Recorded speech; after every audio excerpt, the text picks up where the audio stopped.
KaraokeBooks. Wuthering Heights. Emily Brontë. Audiobook. Chapter 4. What vain weathercocks we are! I, who had determined to hold myself independent of all social intercourse, and thanked my stars that, at length, I had lighted on a spot where it was next to impracticable. I, weak wretch, after maintaining till dusk a struggle with low spirits and solitude, was finally compelled to strike my colours, and under pretence of gaining information concerning the necessities of my establishment, I desired Mrs. Dean, when she brought in supper, to sit down while I ate it, hoping sincerely she would prove a regular gossip, and either rouse me to animation or lull me to sleep by her talk. "You have lived here a considerable time," I commenced. "Did you not say 16 years?" "18, sir. I came when the mistress was married, to wait on her. After she died, the master retained me for his housekeeper." Indeed. There ensued a pause. She was not a gossip, I feared, unless about her own affairs, and those could hardly interest me. However, having studied for an interval, with a fist on either knee, and a cloud of meditation over her ruddy countenance, she ejaculated, "Ah, times are greatly changed since then." "Yes," I remarked, "you've seen a good many alterations, I suppose?" "I have, and troubles too," she said. "Oh, I'll turn the talk on my landlord's family." I thought to myself. A good subject to start. And that pretty girl widow, I should like to know her history, whether she be a native of the country, or, as is more probable, an exotic that the surly indigene will not recognize for kin. With this intention I asked Mrs. Dean why Heathcliff let Thrushcross Grange, and preferred living in a situation and residence so much inferior. "Is he not rich enough to keep the estate in good order?" I inquired. "Rich, sir," she returned. "He has nobody knows what money, and every year it increases. Yes, yes, he's rich enough to live in a finer house than this, but he's very near, close-handed, and, if he had meant to flit to Thrushcross Grange, as soon as he heard of a good tenant he could not have borne to miss the chance of getting a few hundreds more. It is strange people should be so greedy, when they are alone in the world. He had a son, it seems?" "Yes, he had one, he is dead." "And that young lady, Mrs. Heathcliff, is his widow?" "Yes." "Where did she come from originally?" "Why, sir, she is my late master's daughter. Catherine Linton was her maiden name. I nursed her, poor thing. I did wish Mr. Heathcliff would remove here, and then we might have been together again." "What? Catherine Linton?" I exclaimed, astonished. But a minute's reflection convinced me it was not my ghostly Catherine. "Then," I continued, "my predecessor's name was Linton?" "It was." "And who is that Earnshaw, Hareton Earnshaw, who lives with Mr. Heathcliff? Are they relations?" "No, he is the late Mrs. Linton's nephew." "The young lady's cousin, then?" "Yes, and her husband was her cousin also. One on the mother's, the other on the father's side. Heathcliff married Mr. Linton's sister. I see the house at Wuthering Heights has Earnshaw carved over the front door. Are they an old family?" "Very old, sir, and Hareton is the last of them, as our Miss Cathy is of us. I mean, of the Lintons. Have you been to Wuthering Heights?" "I beg pardon for asking, but I should like to hear how she is." "Mrs. Heathcliff? She looked very well, and very handsome, yet, I think, not very happy." "Oh dear, I don't wonder. And how did you like the master?" "A rough fellow, rather, Mrs. Dean. Is not that his character? Rough as a saw edge, and hard as whinstone. The less you meddle with him the better. He must have had some ups and downs in life to make him such a churl. Do you know anything of his history?" "It's a cuckoo's, sir. I know all about it. Except where he was born, and who were his parents, and how he got his money at first. And Hareton has been cast out like an unfledged dunnock. The unfortunate lad is the only one in all this parish that does not guess how he has been cheated. Well, Mrs. Dean, it will be a charitable deed to tell me something of my neighbors. I feel I shall not rest if I go to bed, so be good enough to sit and chat an hour. Oh, certainly, sir. I'll just fetch a little sewing, and then I'll sit as long as you please. But you've caught cold. I saw you shivering, and you must have some gruel to drive it out. The worthy woman bustled off, and I crouched nearer the fire. My head felt hot, and the rest of me chill. Moreover, I was excited, almost to a pitch of foolishness, through my nerves and brain. This caused me to feel, not uncomfortable, but rather fearful, as I am still, of serious effects from the incidents of today and yesterday.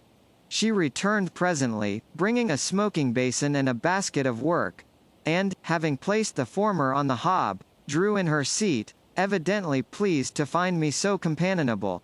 Before I came to live here, she commenced. Waiting no farther invitation to her story, I was almost always at Wuthering Heights, because my mother had nursed Mr. Hindley Earnshaw, that was Hareton's father, and I got used to playing with the children. I ran errands too, and helped to make hay, and hung about the farm ready for anything that anybody would set me to. One fine summer morning, it was the beginning of harvest, I remember, Mr. Earnshaw, the old master, came downstairs, dressed for a journey, and, after he had told Joseph what was to be done during the day, he turned to Hindley, and Cathy, and me, for I sat eating my porridge with them, and he said, speaking to his son, "Now, my bonny man, I'm going to Liverpool today, what shall I bring you? You may choose what you like. Only let it be little, for I shall walk there and back, 60 miles each way, that is a long spell." Hindley named a fiddle, and then he asked Miss Cathy. She was hardly 6 years old, but she could ride any horse in the stable, and she chose a whip. He did not forget me, for he had a kind heart, though he was rather severe sometimes. He promised to bring me a pocketful of apples and pears, and then he kissed his children, said good-bye, and set off. It seemed a long while to us all, the 3 days of his absence, and often did little Cathy ask when he would be home. Mrs. Earnshaw expected him by supper-time on the third evening, and she put the meal off hour after hour. There were no signs of his coming, however, and at last the children got tired of running down to the gate to look. Then it grew dark. She would have had them to bed, but they begged sadly to be allowed to stay up. And, just about 11 o'clock, the door latch was raised quietly, and in stepped the master. He threw himself into a chair, laughing and groaning, and bid them all stand off, for he was nearly killed. He would not have such another walk for the 3 kingdoms. And at the end of it to be flighted to death, he said, opening his great coat, which he held bundled up in his arms. "See here, wife. I was never so beaten with anything in my life, but you must e'en take it as a gift of God, though it's as dark almost as if it came from the devil." We crowded round, and over Miss Cathy's head I had a peep at a dirty, ragged, black-haired child, big enough both to walk and talk. Indeed, its face looked older than Catherine's, yet when it was set on its feet, it only stared round, and repeated over and over again some gibberish that nobody could understand. I was frightened, and Mrs. Earnshaw was ready to fling it out of doors. She did fly up, asking how he could fashion to bring that gypsy brat into the house, when they had their own bairns to feed and fend for, what he meant to do with it, and whether he were mad. The master tried to explain the matter, but he was really half dead with fatigue, and all that I could make out, amongst her scolding, was a tale of his seeing it starving, and houseless, and as good as dumb, in the streets of Liverpool, where he picked it up and inquired for its owner. Not a soul knew to whom it belonged, he said, and his money and time being both limited, he thought it better to take it home with him at once, than run into vain expenses there, because he was determined he would not leave it as he found it. Well, the conclusion was, that my mistress grumbled herself calm, and Mr. Earnshaw told me to wash it, and give it clean things, and let it sleep with the children. Hindley and Cathy contented themselves with looking and listening till peace was restored. Then, both began searching their father's pockets for the presents he had promised them. The former was a boy of 14, but when he drew out what had been a fiddle, crushed to morsels in the great coat, he blubbered aloud. And Kathy, when she learned the master had lost her whip in attending on the stranger, showed her humor by grinning and spitting at the stupid little thing, earning for her pains a sound blow from her father, to teach her cleaner manners. They entirely refused to have it in bed with them, or even in their room, and I had no more sense, so I put it on the landing of the stairs, hoping it might be gone on the morrow. By chance, or else attracted by hearing his voice, it crept to Mr. Earnshaw's door, and there he found it on quitting his chamber. Inquiries were made as to how it got there. I was obliged to confess, and in recompense for my cowardice and inhumanity was sent out of the house. This was Heathcliff's first introduction to the family. On coming back a few days afterwards, for I did not consider my banishment perpetual, I found they had christened him Heathcliff. It was the name of a son who died in childhood, and it has served him ever since, both for Christian and surname. Miss Kathy and he were now very thick, but Hindley hated him, and to say the truth I did the same, and we plagued and went on with him shamefully, for I wasn't reasonable enough to feel my injustice, and the mistress never put in a word on his behalf when she saw him wronged. He seemed a sullen, patient child, hardened, perhaps, to ill treatment. He would stand Hindley's blows without winking or shedding a tear, and my pinches moved him only to draw in a breath and open his eyes, as if he had hurt himself by accident, and nobody was to blame. This endurance made old Earnshaw furious, when he discovered his son persecuting the poor fatherless child, as he called him. He took to Heathcliff strangely, believing all he said, for that matter, he said precious little, and generally the truth, and petting him up far above Kathy, who was too mischievous and wayward for a favourite. So, from the very beginning, he bred bad feeling in the house, and at Mrs. Earnshaw's death, which happened in less than 2 years after, the young master had learned to regard his father as an oppressor rather than a friend, and Heathcliff as a usurper of his parents' affections and his privileges, and he grew bitter with brooding over these injuries. I sympathized a while, but when the children fell ill of the measles, and I had to tend them, and take on me the cares of a woman at once, I changed my idea. Heathcliff was dangerously sick, and while he lay at the worst he would have me constantly by his pillow.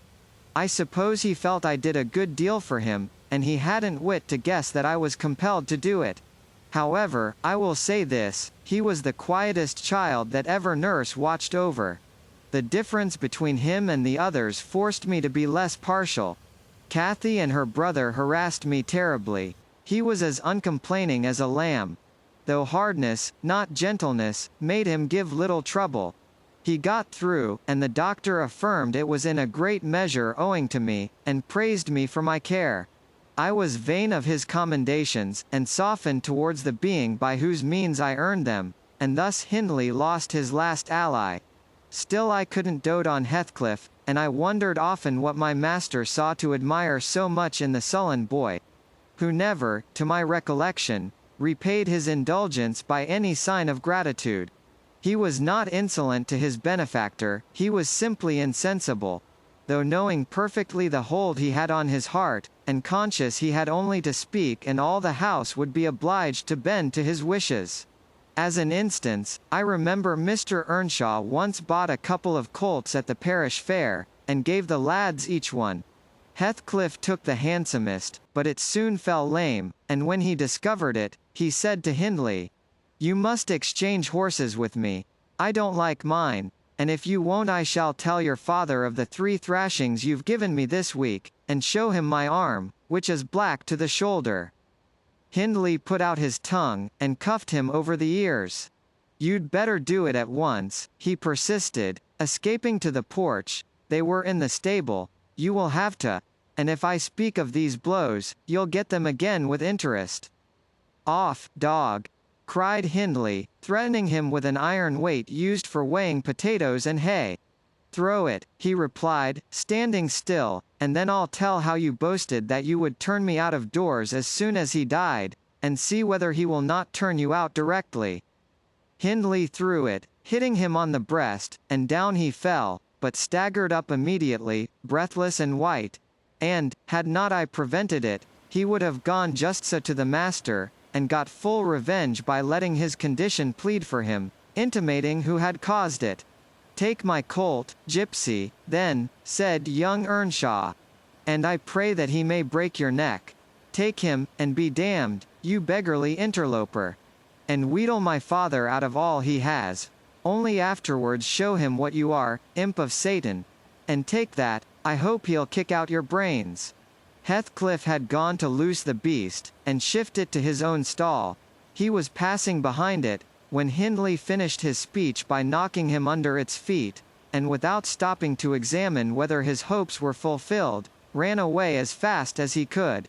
I was surprised to witness how coolly the child gathered himself up, and went on with his intention, exchanging saddles and all, and then sitting down on a bundle of hay to overcome the qualm which the violent blow occasioned, before he entered the house.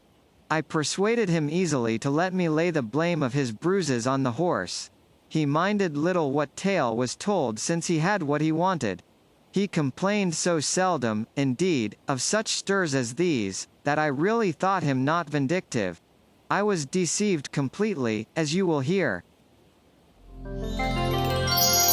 KaraokeBooks.